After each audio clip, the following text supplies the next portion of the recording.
Loafer సినిమాలో హీరోయిన్గా చేసిన దిశా పటానీని చూసిన సినీ జనాలు బాగుంది, బాగా చేసింది అని చెప్పుకున్న అవకాశాలు మాత్రం ఇవ్వలేదా లేక బాలీవుడ్లో వేరే వ్యాపకాల్లో ఉండి చేయలేదా అనే అనుమానాలు కలిగించేలా తాజాగా ఓ విషయం వెలుగులోకి వచ్చిందండోయ్.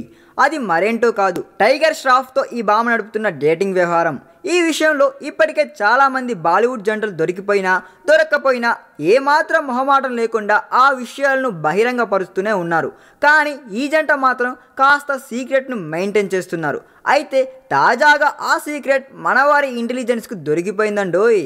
ఈ మధ్య కాలంలో ఒక రిసార్ట్లో సేద తీరిన వీళ్ళిద్దరూ అక్కడ దిగిన సింగిల్ ఫోజులతో ఉన్న ఫోటోలను ఒకరికి తెలియకుండా మరొకరు అప్లోడ్ చేశారు. ఇంకా సీక్రెట్ మెయింటైన్ చేయాలని సింగిల్ ఫోజులు పోస్ట్ చేసినా కూడా మన వాళ్ళు ఇంటెలిజెన్స్తో గమనించి ఆ 2 ఫోటోల బ్యాక్గ్రౌండ్స్ బట్టి చూస్తే ఇద్దరూ గడిపింది ఒకే రిసార్ట్లో అని తేల్చేశారండోయ్. ఇంకేముంది, వీరిద్దరి డేటింగ్ వ్యవహారంపై బాలీవుడ్ జనాలకు ఓ క్లారిటీ వచ్చేసింది అనుకుంటాం. కానీ ఇలాంటి విషయాలు ఎంతకాలం దాగలరు చెప్పండి? దాస్తే దాగే విషయాలా ఇవి? ఈ వీడియో మీకు నచ్చినట్లయితే సబ్స్క్రైబ్ చేయండి. ఫిలిమి స్టార్స్ బోలెడంత న్యూస్ బోల్డ్గా.